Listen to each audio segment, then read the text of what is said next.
Hello and welcome to Council Catch-Up. We're here to talk about the May 23rd, 2023 Council meeting on WSTO TV. Just a reminder, WSTO TV is on TDS Channel 12, Spectrum Channel 981. We have a Roku, Apple TV, Fire TV, Android TV app, and a Android and iOS mobile app. And I'm here with Mayor Tim Swadley. Welcome. Morning. So we had the roll call and certification of compliance with open meeting laws, and then a public hearing that you moved towards the end, but nobody spoke at that, so we'll continue on. Did anybody talk at the public comment period? There was nobody signed up for public comment. All right, and then the consent agenda, of course, and then a first item on the actual old business agenda, Ordinance 14 of 2023, related to alcohol beverage operators licenses. So we've been working several months to change our process for an operator's license, which is commonly referred to as a bartender's license. And basically what we did is we changed the policy for the background check for the police chief to review, set the criteria for that. And then if there's nothing found in the background check, the clerk can simply approve the license. If there's something, some criminal history that would be relevant and recent, then that information would be sent to the Public Safety Committee for their consideration to determine whether or not those offenses may be substantially related to the position of being a bartender. If they are, then the applicant has an opportunity to show that they've sought rehabilitation, maybe they've done an assessment program or something like that. And if they've met the criteria, then the Public Safety Committee could approve the license. And then Resolution 77 is just a change to that policy. Is that just still related to the same? Yeah, it's basically the same thing. The other thing that's a little bit unique is that if for some reason there was a recommendation for denial, the Public Safety Committee would act as kind of a quasi-judicial in their decision making. So there would be facts that could be presented by the applicant as well as the police department or any other items that might be relative to the case. So it's a little bit change in process and procedure, but we think it'll actually be more streamlined and have a more consistent and fair process. All right. Then item number 8 under new business, Resolution 79, talks about special assessments for the construction projects. Yeah, so every year when we do our road projects, there's some items that we special assess for, curbs, gutters, sidewalks, and typically the city would pay half of the cost and then the homeowner would pay the other half. So we have to do a public hearing and a notice so everybody understands that they will be billed for their share of the work, and they'll be contacted when we get the final numbers. All right. Item number 9, Resolution 80, Bickley Court reconstruction contract. So Bickley Court was some work that we had paired together with some work on North Street, and when the bids came in, they came in extremely high. So we decided to postpone the North Street part of the project and just rebid Bickley Court, and the bids came in for that favorable. We had a big number of participants in the bidding process, which we were a little bit surprised by given the timing of the bid. But a lot of the contractors are currently working in Stoughton, so they'll be able to kind of slip that in between the other projects. So we'll be happy to get that work done this year as well. All right, and then item number 10, Ordinance 15 of 2023, 2605 Cromwell Court and a portion of 2500 Jackson Street, plan development, general development plan. So there's a couple lots that are right behind the True Hotel by Hilton. And originally there was a desire to build a convention center there. The developers have indicated that the market has changed for that here in Stoughton.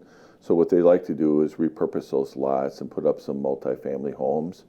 And they've had a couple of different iterations based on feedback from the Planning Commission and City Council. So last night they were there to present their current plan.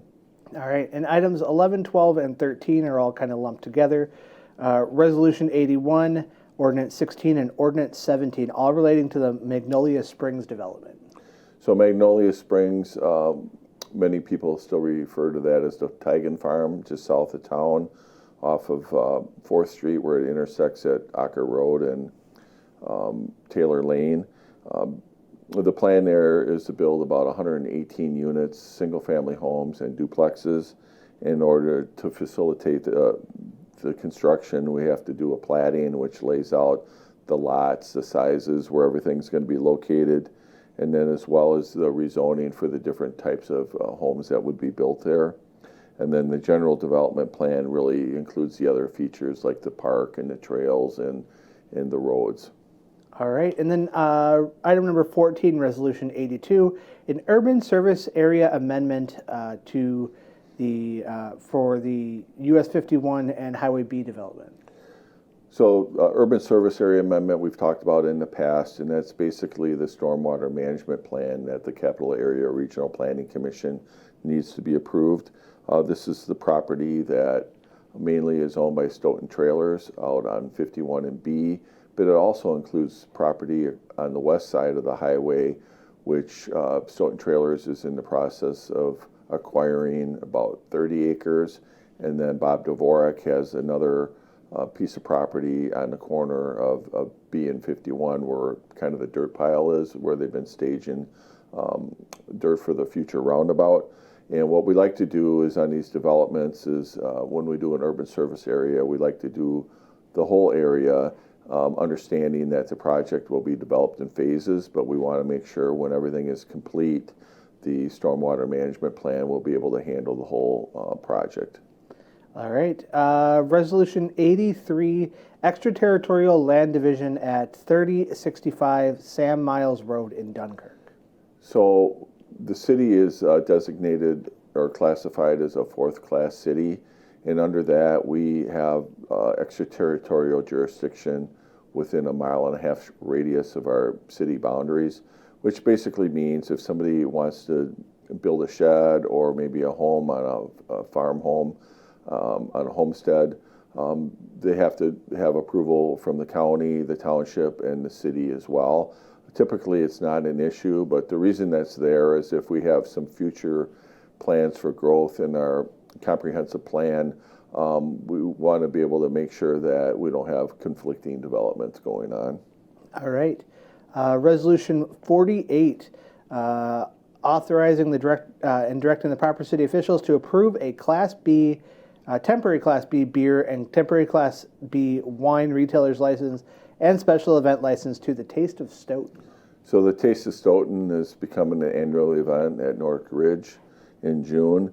And basically what they do is they have to fill out an application in order to reserve the park, and then a separate one that needs to be reviewed by the city clerk and by the police chief to serve alcohol out there. So this has been a kind of a music event with other activities. Last year they had cornhole tournaments.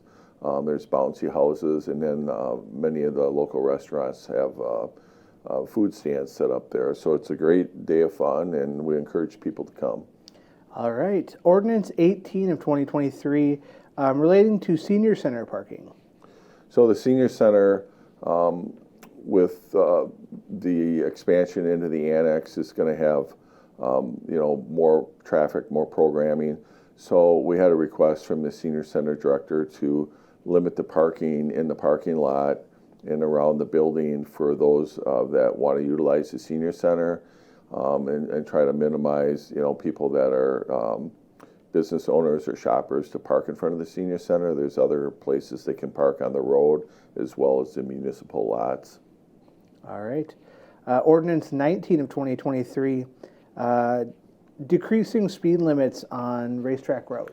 So we had a request from the town of Dunkirk to change the speed limit on Racetrack Road. That road is actually owned partially by the city and the township. We share that road, and there's a fair amount of traffic that comes down there daily to go to the park, as well as some of the local businesses that are there. And we really just are trying to come up with some strategies to get people to slow down out there.